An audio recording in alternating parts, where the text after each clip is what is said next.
Okay, तो आपका बहुत बहुत स्वागत है जेडपीएस मैथ्स क्लासेज में। जैसे कि आप स्क्रीन पर देख पा रहे हैं यहाँ पर जेडपीएस मैथ्स क्लासेज और जेडपीएस इंग्लिश क्लासेज, दो क्लासेज ऑनलाइन अभी चल रही है, जिसमें आपको मैथ और इंग्लिश मिल रही है। मैथ यानी मैं जो आपके सामने पढ़ाने वाला हूँ, और इंग्लिश हमारे उपेंद्र सर, उनके द्वारा पढ़ाया जाएगा। तो देखिए, मैं क्लास 9 लिया हूँ और क्लास 10, 11, 12, 8 ये सभी क्लासेज का वीडियो मैंने डाल रखा है। और इसके साथ साथ कॉम्पिटिटिव का भी वीडियो मैंने बना रखा है। कॉम्पिटिटिव जो शॉर्ट टेक्निक वगैरह होता है, इस पर भी वीडियो मैंने बहुत बनाया है। अगर वो आप देखना चाहते हैं तो YouTube पर सर्च करेंगे जेडपीएस मैथ्स क्लासेज, तो वहां से आपको मिल जाएगा।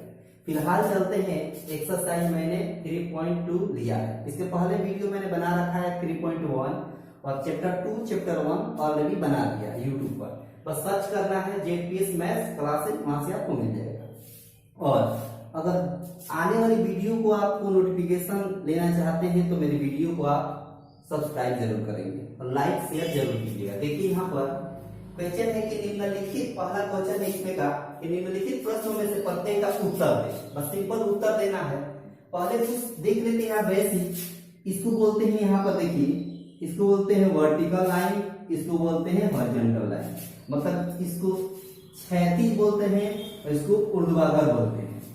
और इस बिंदु को, जो दोनों लाइन एक दूसरे को जहां कट किया है, इस बिंदु को हम मूल बिंदु कहते हैं। इसको कहते हैं हम मूल बिंदु।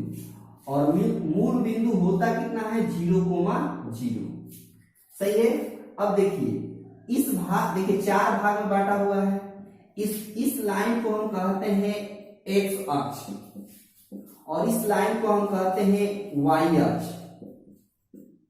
इस कटान बिंदु के राइट साइड में पॉजिटिव संख्या दर्शाते हैं और ऊपर भी पॉजिटिव संख्या दर्शाते हैं। और इस बिंदु से, मूल बिंदु से लेफ्ट साइड निगेटिव संख्या को दर्शाते हैं और नीचे भी निगेटिव संख्या को दर्शाते हैं। और इस भाग को, जो 4 भागों में बांटा गया है, इस भाग को हम चतुर्थांश कहते हैं। तो देखिए, क्वेश्चन से हम सीखते हैं, कहा कि कार्तीय तल में, इसी को कार्तीय तल कहेंगे, कार्तीय तल में किसी बिंदु की स्थिति निर्धारित करने वाली क्षैतिज और ऊर्ध्वाधर रेखाओं के नाम क्या है? बस यही नाम पूछा है। इसका नाम क्या है? तो एक्स अक्ष। इसका नाम क्या है? तो वाई अक्ष। तो इसका आंसर होगा, हल जब करेंगे तो इसमें लिखेंगे एक्स अक्ष और वाई अक्ष, दो नाम है। अब देखिए दूसरा क्वेश्चन, इन दो रेखाओं से बने तल के प्रत्येक भाग को क्या नाम, भाग का नाम बताइए। तो अभी थोड़ी देर पहले बताया कि इस भाग का नाम क्या है? चतुर्थांश। तो इसको लिखेंगे, इसका आंसर होगा चतुर्थांश। सही है। आगे देखिए, तीसरा क्वेश्चन है कि उस बिंदु का नाम बताइए जहां ये दो रेखाएं प्रतिच्छेदित होती है। अब ये प्रतिच्छेदित जो होती है, उसी बिंदु का नाम बताना है। प्रतिच्छेदित का मतलब जो दोनों रेखा एक दूसरे को काटे, ये वाला। ये एक्स अक्ष है, ये वाई अक्ष है। अब कट कहाँ रहा है? यहाँ पर कट रहा है। तो इस कटान बिंदु को क्या कहेंगे? मूल बिंदु। देखिए, इसका नाम मैंने लिख रखा है मूल बिंदु। तो वही बात पूछा है कि उस बिंदु का नाम बताइए। तो नाम बता दीजिए, इसका हल क्या होगा? इसका नाम बता देंगे मूल बिंदु। जब दो रेखा एक दूसरे को काटे तो उसका नाम हो जाएगा मूल बिंदु। जहां पर भी काटेगा उसका बोलेंगे मूल बिंदु। समझिए बात। ये चतुर्थांश कहलाएगा, ये सब जो भाग में बांटा गया है।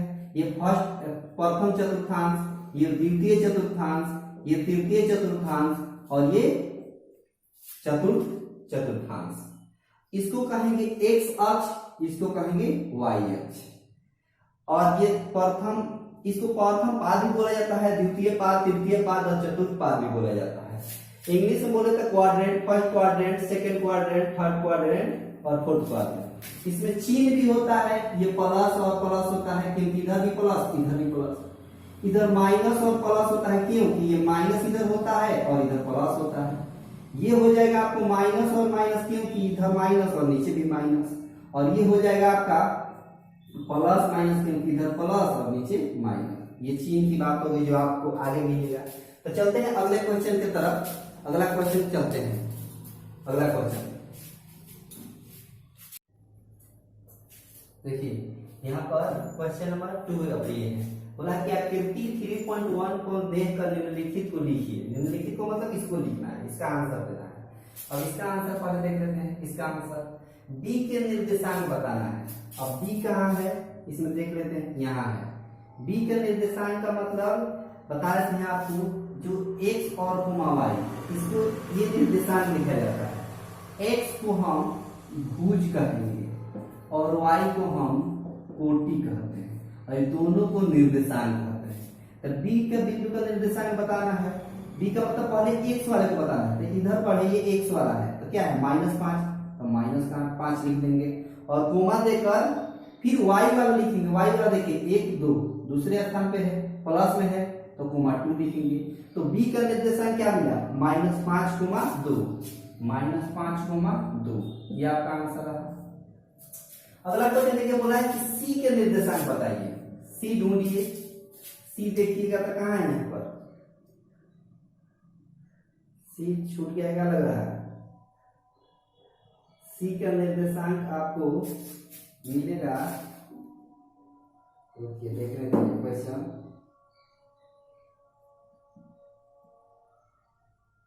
सी का निर्देशांक यहाँ पर सी है, जो छूट गया है।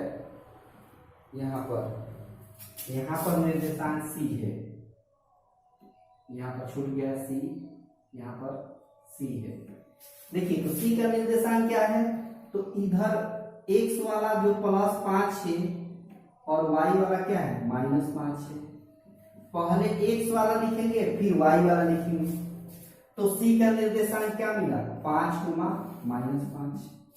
अब देखिए तीसरा नंबर क्वेश्चन है कि निर्देशांक -3, 5 द्वारा पहचाना गया बिंदु बता देना है। वो बिंदु बता देना है जिसका निर्देशांक -3, -5 है। तो -3 देखिए, -3 क्या है यहाँ, और -5 क्या है यहाँ। ये -5 है, -3 दोनों को आगे बढ़ाया तो कहाँ मिला, बिंदु H पर। तो इसका पहचाना गया बिंदु क्या है, H है। यहाँ लिख देते हैं आंसर। इसका पहचाना गया बिंदु क्या है, H है। ये आंसर हो गया। फिर बोला है कि निर्देशांक 2, -4 द्वारा पहचाना गया बिंदु। 2, -4, 2 प्लस में और y में -4 मतलब नीचे, इधर प्लस में 2, y में नीचे 4। यहाँ पहचाना गया बिंदु क्या है, देखिए ये प्लस में 2 है, ये माइनस में 4 है। पहचाना गया बिंदु क्या मिला, G। तो इसका आंसर हो गया आपका G। D का भुज बताना है। D कहाँ है, तो D यहाँ है। इसका भुज बताना है, तो x वाला भुज होगा, बताए थे। x वाला क्या है 6, x वाला क्या है 6, और y वाला क्या है 2। तो देखिए हम अभी यहाँ थोड़ी देर पहले बताए थे, जो x वाला है कोमा का पहले इसको भुज कहते हैं। तो यहाँ भुज कितना हो गया 6, तो इसका आंसर हो जाएगा कितना 6। यहाँ देखिए बिंदु H का निर्देशांक बताना है। H कहाँ है, यहाँ। इसका निर्देशांक क्या होगा, पहले x वाला लिखेंगे। x वाला क्या है -5, और y कितना है, y देखिए कहाँ है 3, -3 देखिए -3, तो -3 लिखेंगे। तो इसका निर्देशांक क्या मिल गया हमको, -5, -3। ये आंसर हो गया। बिंदु M का निर्देशांक बताना है। अब बिंदु M ढूंढिए कहाँ है, तो M आपको यहाँ पर दिख रहा है। M कहीं दिख रहा है या छूट गया है, M भी H। M भी देख लेते हैं कहाँ छूटा है, कहीं M छूटा हुआ है बिंदु, देख लेते हैं। M बिंदु कहीं छूटा हुआ है, M बिंदु यहाँ छूटा हुआ है आपका, यहाँ पर